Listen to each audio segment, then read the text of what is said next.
41 பேர் வந்து கரூர்ல வந்து இறந்ததுக்காக ரொம்ப கஷ்டமா தான் இருக்குது எங்களுக்கு. எங்க ஹஸ்பண்டையும் ஒரு ஆளை சேர்த்துறாதீங்க ப்ளீஸ். என்னால இதுக்கப்புறம் முடியாது. ஆல்மோஸ்ட் 4 hours நாங்க நிக்கிறோம். நாங்க இப்ப சொல்றாங்க நீங்க வெளியில போங்க ஹாஸ்பிட்டலை விட்டு வெளியில போங்கன்னா நாங்க எங்க சார் போறது? என்ன எதுக்கு சார் இப்படி பண்றீங்க? காலையில ஸ்டாண்டிங் 7 மணிக்கு போலீஸ்காரங்க எங்க வீட்டுக்கு வந்து எங்க ஹஸ்பண்ட் அரெஸ்ட் பண்ணிட்டு கூட்டிட்டு போனது. எனக்கு அவங்க சொன்னது வந்து கமிஷனர் ஆஃபீஸ்ன்னு சொன்னாங்க. அதுக்கப்புறம் எனக்கு எந்த தகவலும் தெரியல. நுங்கம்பாக்கம் போலீஸ் ஸ்டேஷன்ல இருந்து கூட போலீஸ் ஆஃபீஸர்ஸ் வந்தாங்க. அவங்க கிட்டயும் நான் கேட்டேன், கமிஷனர் ஆஃபீஸ்னாங்க. எனக்கு அதுக்கப்புறம் ஒரு தகவலும் யாருமே எனக்கு சொல்லல. திடீர்னு வந்து அவங்க மெடிக்கல் ரிப்போர்ட்டை வந்து இது பண்ணணும்னு சொல்லிட்டு மெடிக்கல் செக்அப்காக போய் பார்த்துருக்குறாங்க.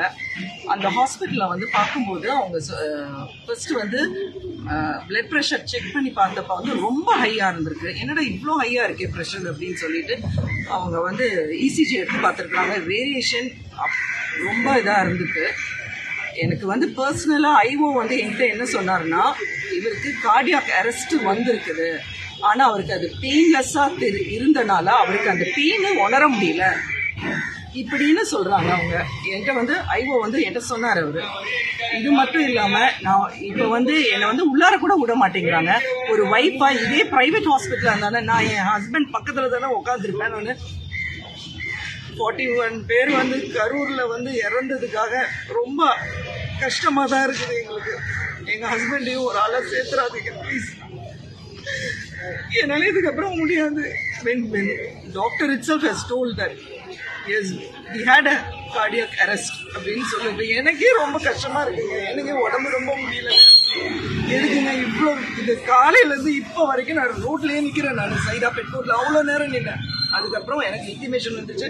நான் இங்கே வந்துட்டு ஸ்டான்லி ஹாஸ்பிட்டலில் வந்துட்டு ஆல்மோஸ்ட் 4 hours நாங்கள் நிற்கிறோம். நாங்கள் இப்போ சொல்கிறாங்க நீங்கள் வெளியில் போங்க ஹாஸ்பிட்டலை விட்டு வெளியில் போங்கன்னா நாங்கள் எங்கே சார் போகிறது?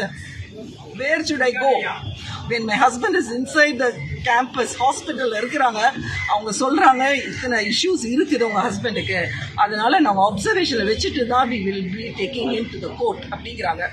இந்த இதில் வந்து என்ன சொல்கிறாங்க, நீங்கள் பார்க்கவே கூடாது. as a wife-ஆ எனக்கு என்னோட டியூட்டி நான் பண்ணணும்ல.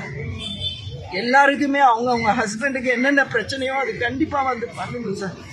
ஒரு ஒய்ஃபோட டியூட்டி அது கூட என்னை பண்ண முடியாத அளவுக்கு என்னை இப்படி அறக்கூடாது சார். தமிழ்நாடு கவர்மெண்ட் வந்து என்னை சப்போர்ட் பண்ணுவாங்கன்னு நான் ரொம்ப நினைக்கிறேன். என்னை எதுக்கு சார் இப்படி பண்ணுறீங்க? காலையிலேங்க ஸ்டாண்டிங் ஓரளவுக்கு ஐ கேன் டாலரேட். நாங்கள் என்ன சார் இப்படி பண்ண எங்கள் ஹஸ்பண்ட் வந்து என்ன சார் வீடியோ எடுத்து ஒரு வீடியோவில் வந்து ஒரு பர்டிகுலர் டைம்ஸ் ஆஃப் இந்தியாவில் செப்டம்பர் 28 வந்து ஒரு ஆர்டிக்கல் வந்து வெர்பாட்டமா இங்கிலீஷில் இருந்தது. அது அப்படியே தமிழில் வந்து சொன்னது தான் சார்.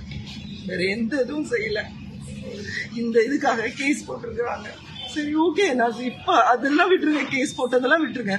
ஒருத்தருக்கு ஹெல்த் ப்ராப்ளமாக இருக்குது, ஒருத்தருக்கு கார்டியாக் அரெஸ்டே இருந்திருக்குன்னு ஐஓ சொன்னார். எனக்கு டாக்டர்ஸ் என்கிட்ட சொல்லலை, ஏன்னா டாக்டர்ஸ்லாம் என்கிட்ட பேச முடியாது. ஐஓவே என்கிட்ட சொன்னார் he had a cardiac arrest and that was பெயின்லெஸ்ஸாக வந்திருக்கு அவருக்கு, அவருக்கே அது அறியாமல் வந்திருக்குது அப்படின்னு சொல்லும்போது ஒரு ஒய்ஃப் வந்து கூட நிற்கக்கூடாதுங்கிறது வந்து எவ்வளோ பெரிய இதோட ஒரு பனிஷ்மெண்ட் எப்படி சார் கிடைக்கும்? யாருக்கு கிடைக்கும்? நான் என்ன சார், நாங்கள் என்ன சார், நாங்கள் ப்ரைவேட் ஹாஸ்பிட்டலில் கூட்டிகிட்டு போயிருக்கலாம்ல சார். நாங்கள் வரவே கூடாது. நீங்க ஹாஸ்பிட்டல் விட்டு வெளியில நில்லுங்க, அவுட் ஆஃப் த கேம்பஸ்ல நில்லுங்கன்னு சொன்னால என்ன பண்றது? அவுட் ஆஃப் த கேம்பஸ்ல நில்லுங்க.